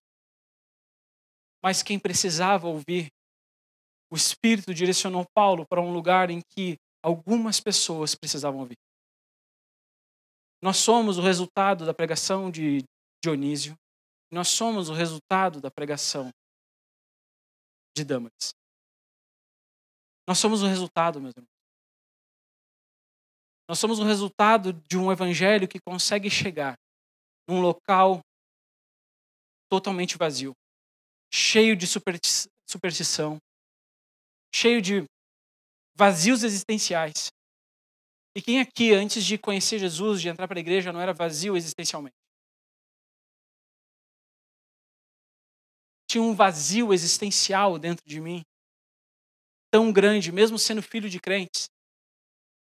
Somente Deus consegue preencher. E não é um espaço que Deus tem que preencher. Se Deus não for 100% de toda a nossa vida, 1% para Ele não basta. Se nós não entregarmos de fato tudo que nós somos, tudo que nós temos, tudo aquilo que nós fazemos para Ele, irmãos, de nada terá valido todas as noites de retiro, de nada terá valido todas as conversas que tivemos com os nossos líderes, com as pessoas que estão ao nosso redor. De nada vai ter valido a pena. Porque haverá um dia em que Deus irá nos julgar. Segundo aquilo que Cristo fez por nós. E se meu irmão, meu querido, se meu amado irmão, minha amada irmã, se Deus não conseguir ver pelo menos Jesus em nós, tenham por absoluta certeza que a nossa sentença, a nossa morte, será para o inferno. Será para um lugar que com certeza nós não vamos querer ir. E não porque o diabo vai estar lá, mas porque Jesus vai estar lá. O inferno não é um local onde o diabo vai governar, como a crendice popular tanto prega por aí. O inferno só vai ser tão ruim porque Jesus vai estar lá. Porque a ira de Deus vai estar lá. Porque o juízo de Deus vai estar lá. É algo extremamente sério. Eu não quero colocar medo ou tentar fazer desculpa padrão pela palavra, uma teologia do cagaço. Mas dizer para vocês que haverá um fim. Cara, eu quero ser contado, assim como Dionísio muito provavelmente foi, e Dâmaris também muito provavelmente foi. Eu quero ser alguém que Deus muda a rota de toda uma evangelização que poderia ser feita em outro local. E hoje nós estamos aqui. Deus mudou completamente a nossa rota. O Espírito provavelmente guiou cada um de vocês aqui para ouvir a respeito do Evangelho. Deus guiou o Espírito Santo dele na vida de cada um, porque trata cada um de uma maneira única e especial. E só Deus sabe, e vocês sabem o que vocês precisam mudar. Eu não tenho como apontar o dedo para um e nem vou apontar. Eu não tenho como dizer o que vocês precisam mudar. A não ser que vocês digam para mim o que vocês precisam mudar e precisam de ajuda para mudar. Só Deus conhece e sonda o coração de vocês. Deus sabe das coisas que eu tive que abandonar. Deus sabe de todos os sofrimentos que eu tive que passar. Deus sabe de todas as rejeições, inclusive em família, que eu tive que passar. E eu tenho uma família de crente. Deus sabe de todos os propósitos. Deus sabe de todo momento de choro em que ninguém está vendo. Deus sabe, irmão. Não há nada que Deus não possa revelar. Não há nada encoberto que muitas vezes a gente acha que consegue esconder, que Deus não esteja vendo. Meus irmãos, que a mensagem de um retiro, ela possa reverberar nos nossos corações, na nossa mente, a cada dia. E que durante as nossas disciplinas espirituais, no momento em que nós nos colocamos à disposição de Deus, nós estejamos de fato à disposição de Deus. A nossa vida é corrida, os nossos tempos são corridos, o nosso trabalho é corrido, mas não esqueça de ligar para alguém e dizer, cara, não sei porquê, mas eu senti uma saudade de falar contigo hoje. Eu tenho uma grande dificuldade de fazer isso, meu irmão. Das pessoas que eu amo. Dizer, cara, como tu é importante para mim. Como eu amo que tu esteja junto comigo. Minha esposa e eu somos um pouco complicados nessa área. Não parece, né? A gente finge bem. Mas Deus é quem vai movimentar isso em nós. Através do seu Espírito, é Ele quem movimenta, é Ele quem dá razão, é Ele quem dá existência, é Ele quem move outras pessoas, inclusive para falar nos nossos corações. Estejam abertos e sensíveis à voz de Deus. Dionísio e Dâmaris estavam sensíveis à voz do Espírito, pois o Espírito foi guiado até aquele local para converter somente algumas pessoas. Não foi uma multidão de pessoas, irmão. Muito provavelmente no Areópago existiam algumas 100 pessoas no máximo. E uma pequena porção que talvez caiba numa mão. Deus movimenta, açoita, bota numa forma que Paulo com certeza não queria passar, mas entende o motivo pelo qual ele deveria passar. Então, meu irmão, se às vezes, muitas vezes a gente está sendo exprimido por Deus, é para que a gente possa entrar na forma de Jesus. É ser conformado à imagem e semelhança dele. É literalmente entrar numa forma de ser batido, ser quebrado, ser moldado, ser colocado no fogo e sair a imagem de Jesus. Porque Deus não vai aceitar nada menos do que a imagem de Jesus em nós. O Velho Testamento ele é cercado por 3 palavrinhas muitas vezes ditas. Santo, santo, santo. E sabe como o Velho Testamento reconhece os cristãos? Como santos. Os santos sim andarão sós, meus irmãos. Mas é que um Deus 3 vezes santo, muito mais do que excelente, muito mais do que santo, precisa ter em nós somente um santo. Ele precisa ver em nós a Cristo. Ele precisa ver em nós os nossos atos de santidade. Ele precisa ver em nós toda a nossa devoção. Ele precisa ver em nós todo o nosso carinho, toda a nossa demonstração de afeto. Não porque ele vai ser servido por coisas humanas como se de alguma coisa ele precisasse. Porque o texto de Atos 17, 24 diz isso. Deus não é servido por mãos humanas como se precisasse de alguma coisa. Não há sequer 1 milímetro de glória ao qual Deus já não tem. Ele não precisa da nossa adoração extravagante. Ele precisa de vidas extravagantes. Vidas que vivam o Evangelho de uma maneira genuína, de uma maneira clara, de uma maneira concisa. A maneira pelo qual Deus precisa que nós sejamos. É isso, meus irmãos, que o Espírito Santo quer fazer conosco. É nos conformar à imagem de Jesus. É formar em nós o caráter de Deus. É formar em nós, meus irmãos, quando nós deveríamos desviar as nossas palavras e não falarmos palavras malditas, em falarmos palavras de bênção. Trazer pessoas para o nosso lado. Meus irmãos, eu gostaria muito, de coração, de ajudar cada vez mais você.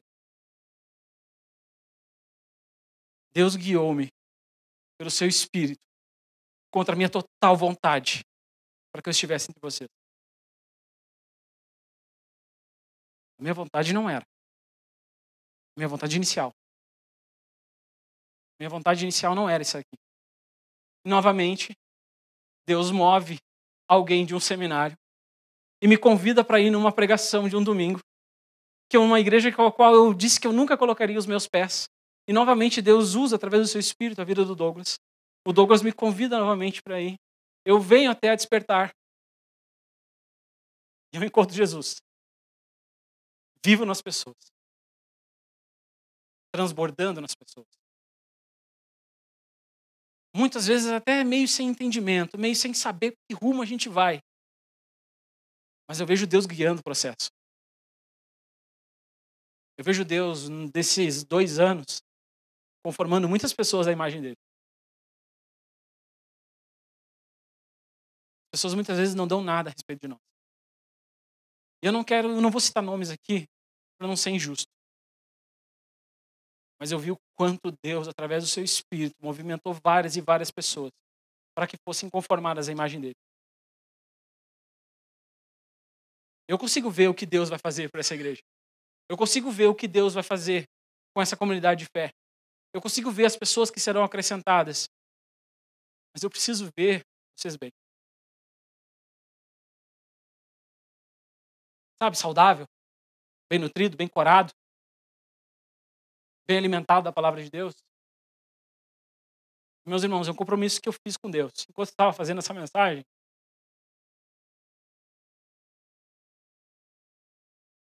eu não quero ser um tagarela.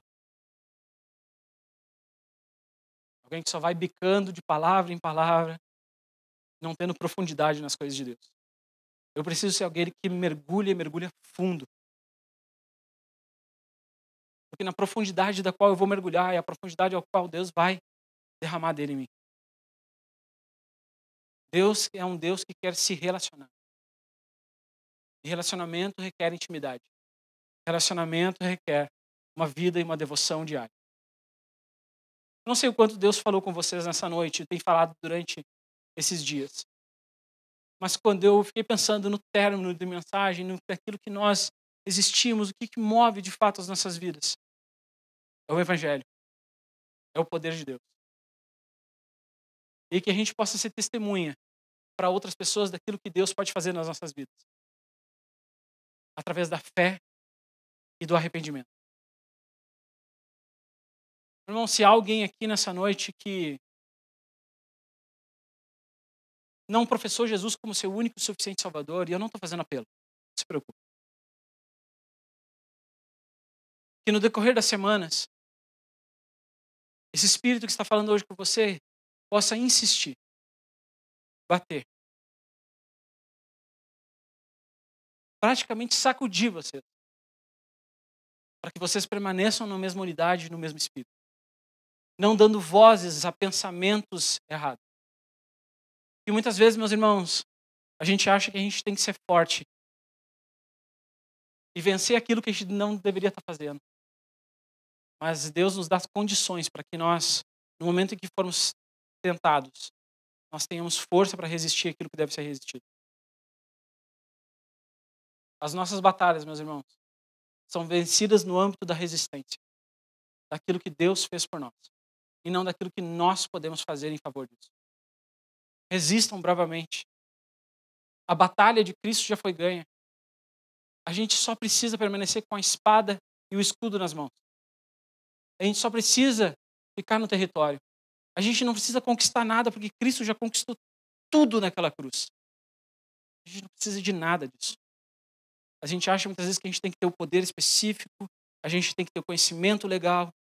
Cara, sigam em progresso. Resistam na batalha da fé. Sejam quem de fato Deus planejou para que vocês fossem. Aprendam os ministérios que devem ser aprendidos. Aprendam a dizer não quando deve ser dito não. E aprendam a ser submissos quando devem ser submissos. Resistam à grave vontade de fazer aquilo que desagrada a Deus.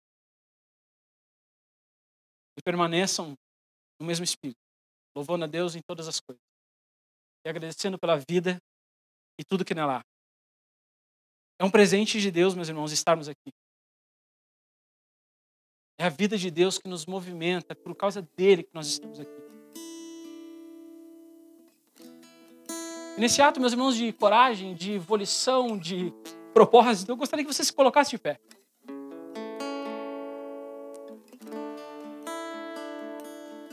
E que nesse mesmo espírito, se você puder dar as mãos para quem está do teu lado, ou abraçar as pessoas que estão ao seu lado, será de muita importância. Porque sozinhos, meus irmãos, nós não conseguimos chegar em local nenhum. Muitas vezes Deus vai nos deixar em locais sozinhos. Mas simplesmente para que nós possamos reconhecer que é através dele, não através somente do nosso esforço pessoal. E que olhando uns nos olhos dos outros, nós possamos reconhecer que é na vida do meu irmão é que eu reconheço Deus. E que ele reconhece Deus através da minha vida. Então, tudo que eu faço hoje é porque eu amo a Deus e não porque ele me exige alguma coisa em troca. Então, tudo que nós fazemos, meus irmãos, é para honra e glória do nosso Deus. E que no momento da nossa oração agora, esse seja o nosso pedido para que Deus de fato viva, mova e exista em nós na medida com a qual Ele necessita que nós vivamos, nos movemos e existamos. Por isso nós glorificamos a Deus através da nossa oração.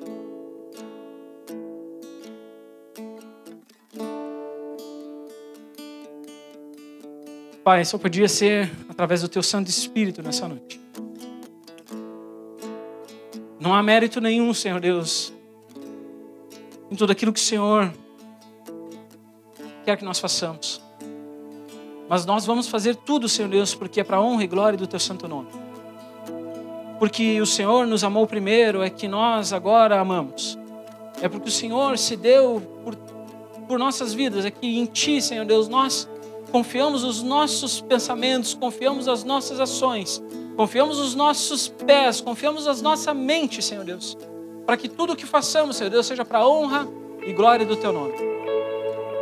Agarrados agora, Senhor Deus, na firme expectativa de que o Senhor está falando aos nossos corações e que Teu Santo Espírito é livre e se movimenta sobre as nossas vidas, nos dando a convicção e a certeza de que nós somos pecadores e de que nós precisamos da Tua graça em nós.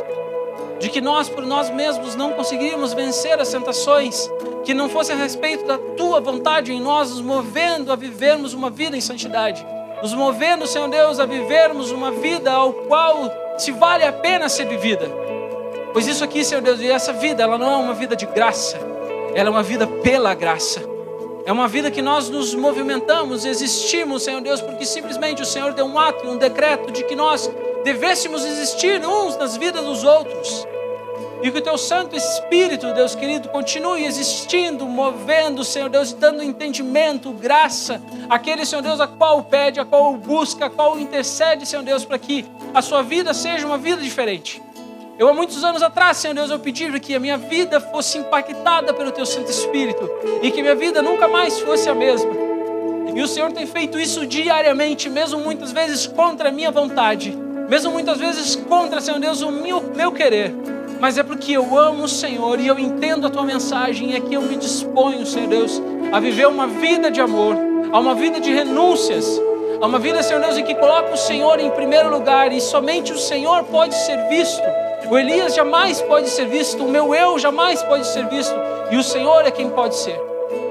Por isso, Deus querido, nessa noite, pedimos que o Teu Santo Espírito, Senhor Deus, nos mova e nos dê, Senhor Deus, a intensidade desse movimento. Que as Tuas palavras, Senhor Deus, reverberem em nossos corações e em nossas mentes. E que tudo, Senhor Deus, o que façamos a partir de agora, quer comais, quer bebais ou fazer qualquer outra coisa, façamos para a honra e glória do Teu santo nome. Pois é em Ti, Senhor. Afinal é nele. É em Ti que existimos. E é em Ti, Senhor Deus, que depositamos todas as nossas expectativas, os nossos anseios, as nossas frustrações. E a partir desse momento, Deus querido, não há mais barreiras em nossos corações, Senhor Deus. E nós abrimos a nossa mente, o nosso coração, para que de fato o Senhor faça morada. Para que de fato o Senhor se torne a existência que deve ser exigida de nós. Pai, que durante os momentos que passamos aqui, o Teu nome seja glorificado. E tudo seja para a honra e glória do Teu santo nome.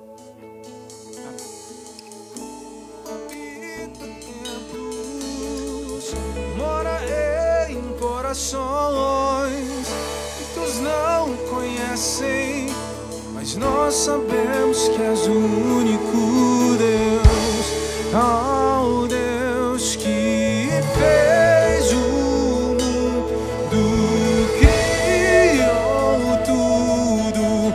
O adoramos, pois nele nós vivemos, nos movemos, existimos, o adoramos ao Deus que fez o mundo, criou tudo. O adoramos, pois nele nós vivemos, nos movemos, existimos, o adoramos ao Deus que fez o mundo, criou tudo. O adoramos, pois nele nós vivemos, nos movemos, existimos, o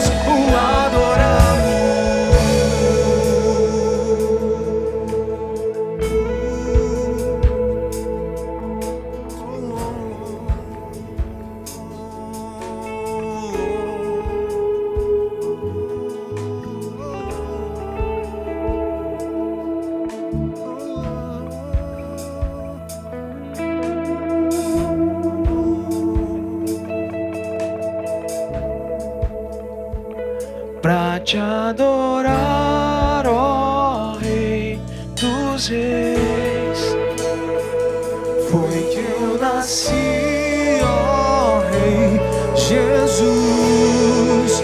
Meu prazer é te louvar, meu prazer é estar nos atos do Senhor, meu prazer é viver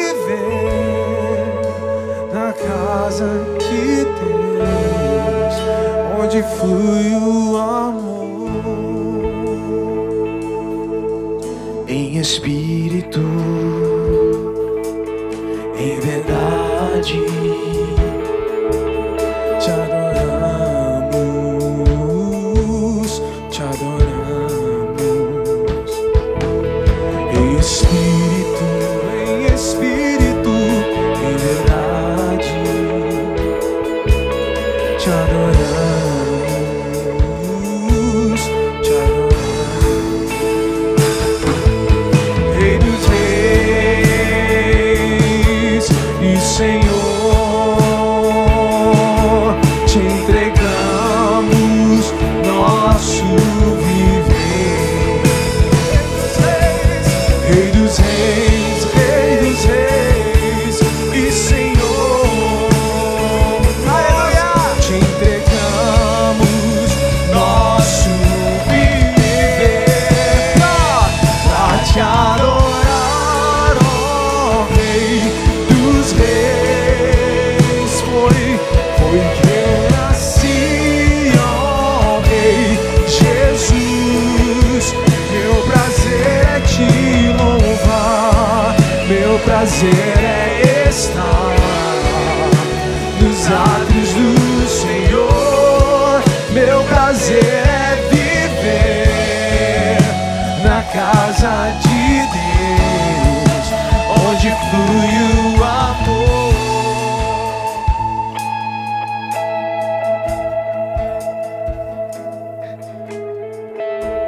E elos que estavam rompidos voltam a ser firmados. E homens e mulheres que andavam sós encontram outros homens e mulheres que também andavam sós.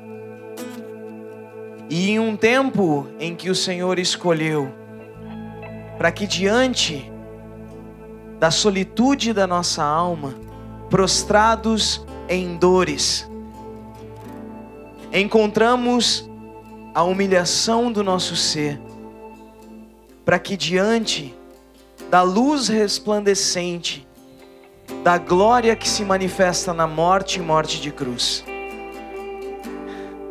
nos vemos pregados, nos vemos humilhados, nos vemos marcados de dores, marcados por chagas. Até a última gota de sangue foi em nosso favor.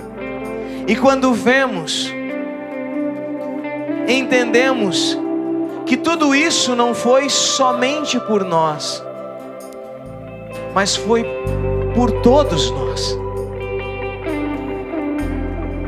E por muito tempo nós pensávamos que tudo isso poderia deixar de existir. Mas o Senhor confirma no teu coração, em mais uma oportunidade. Se você está aqui hoje, o Senhor te moveu até aqui. Se você viveu a vida que você viveu até hoje, é porque Ele te fez viver até aqui. Mas aquilo que Ele colocou no teu coração, aquela promessa da vida que você viveria, e que por algum motivo, por aqui ou por ali, por alguma frustração, você pensou que já não existia mais, abre os teus ouvidos, e aquele que tem ouvidos para ouvir, que ouça. Ainda existe a promessa de Deus para a sua vida. Porque se para você deixou de existir, ao Senhor nunca deixou de existir. Tudo aquilo que aconteceu até agora faz parte de um plano maior do que você pode entender. Por isso, se você esqueceu como era ser fiel, olhe para a cruz de Cristo e entenda a fidelidade. Se você esqueceu como era ter esperança, olhe para o ressurreto e entenda em quem você espera.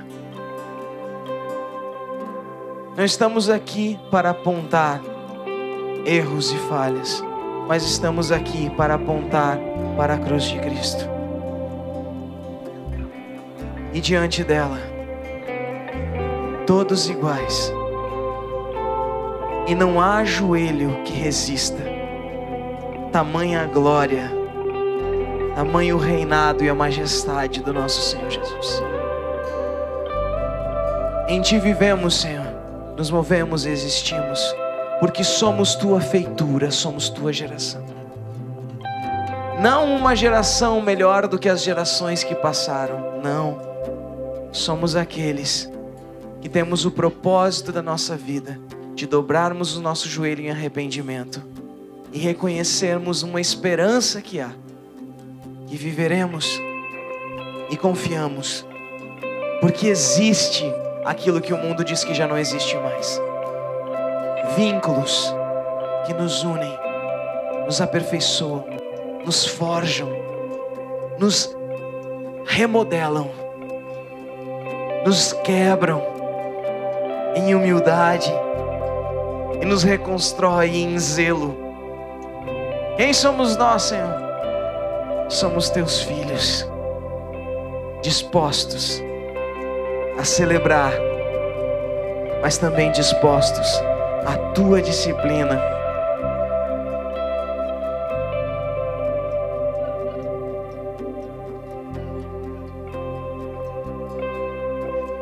Com mãos levantadas pra Te louvar,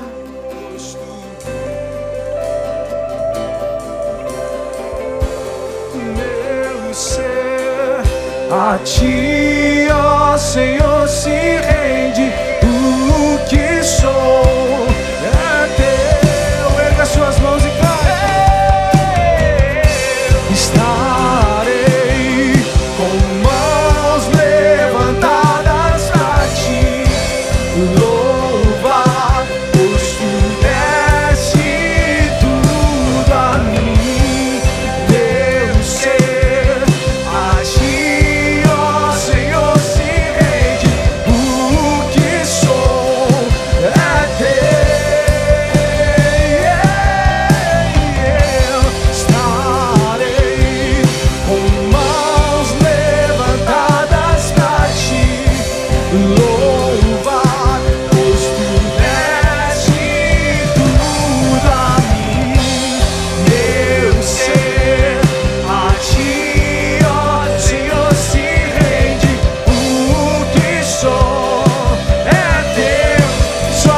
estarei, cante igreja. Estarei, vamos, com mãos levantadas pra te louvar, pois tu deste tudo a mim, meu ser. A ti, ó Senhor, se rende, o que sou é teu.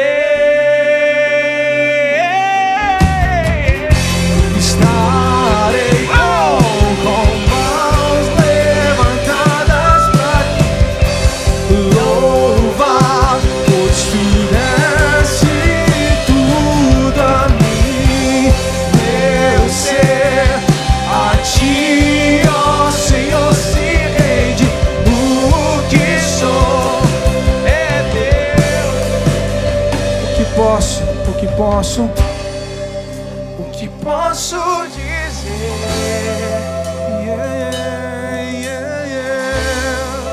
O que posso fazer? Se não entregar-te, ó Deus, meu coração.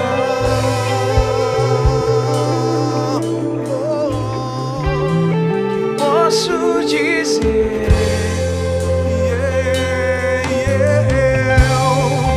o que posso fazer?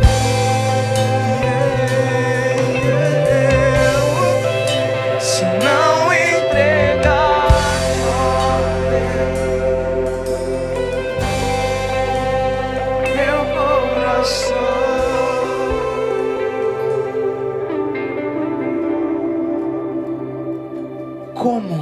Como, Senhor? Como fazer? Como fazer, Senhor? Como fazer se ainda a minha sobrancelha está levantada? Como fazer, Senhor, se ainda não consigo deixar? Como fazer se ainda não consigo, Pai, me inclinar diante da Tua glória, Pai? Como fazer, Senhor, se ainda sou o Senhor das minhas decisões, Pai? Como reconhecer? Como te dar esse coração, Senhor, se ele ainda está distante de Ti? Sou constrangido com a Tua fidelidade, mas eu sou desejoso, Senhor, de viver as Tuas promessas, Pai.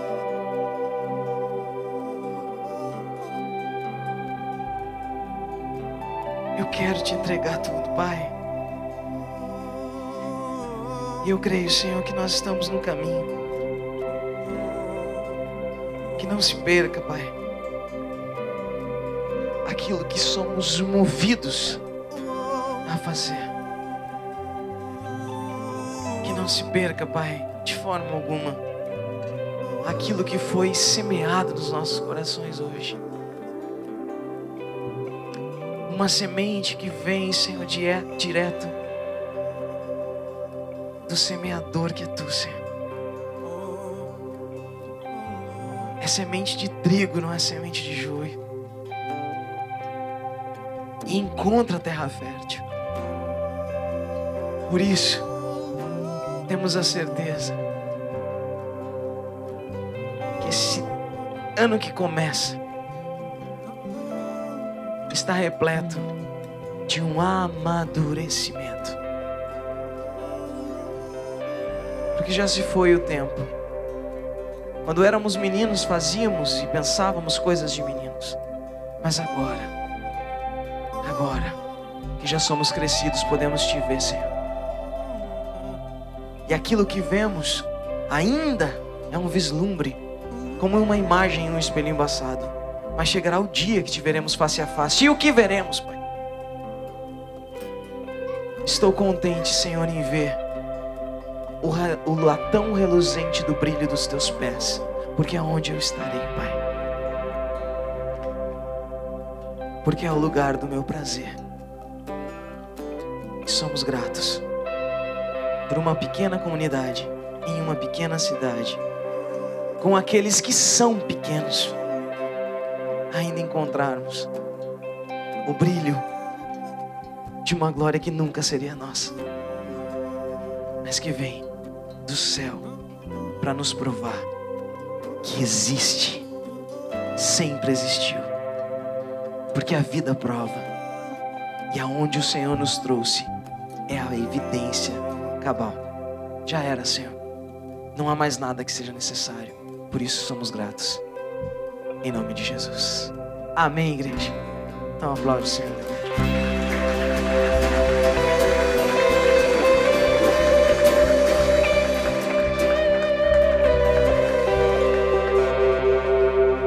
Presta atenção aqui, ó.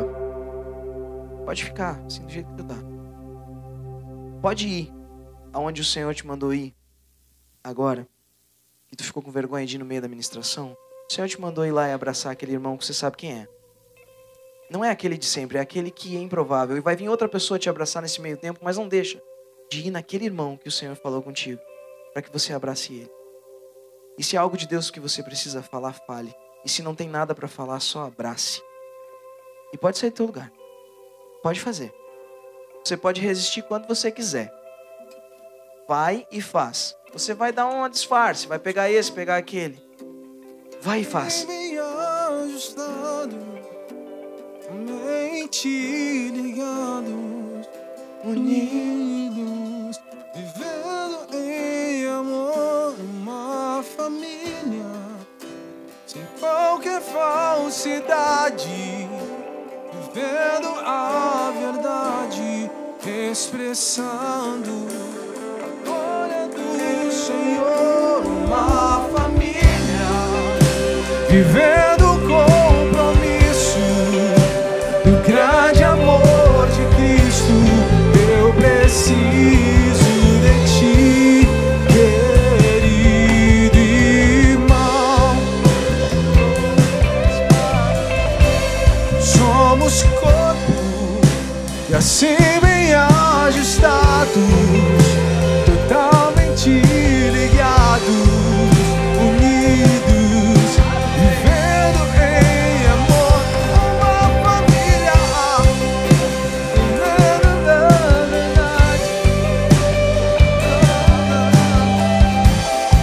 Eu preciso de ti, querido irmão, precioso és para mim. E somos corpo, e assim bem ajustados, totalmente ligados, unidos, vivendo em amor, uma família, vivendo compromisso no grande amor de Cristo. Eu preciso de ti, querido irmão, precioso és para mim, querido. Juntos devemos andar. O amor de Jesus nos uniu, de mãos dadas se pode alcançar muito mais do que o homem já viu. Juntos podemos andar. O amor de Jesus nos uniu, de mãos dadas se pode alcançar muito mais do que o homem já viu, muito mais do que o homem já viu.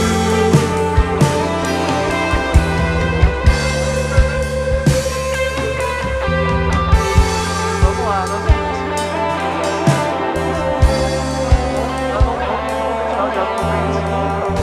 Já foi Deus que nos uniu.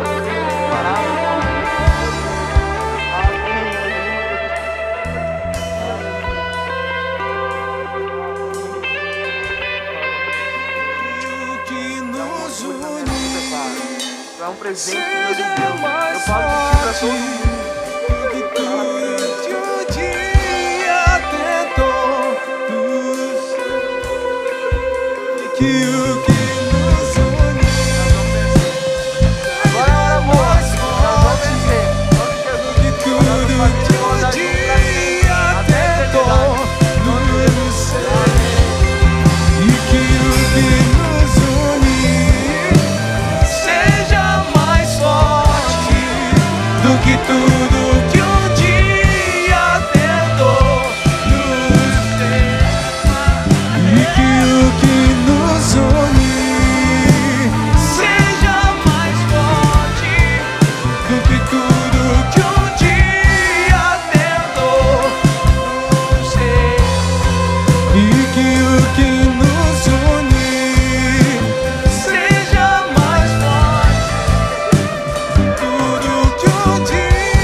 preenchia nosso coração de esperança que um dia iremos te encontrar. Missionário não tem férias, tá? Acabou o tempo da farra. É remangar as mangas e vamos trabalhar. Tá bom? Acabou. Preenchia nosso coração de esperança que um dia iremos te encontrar.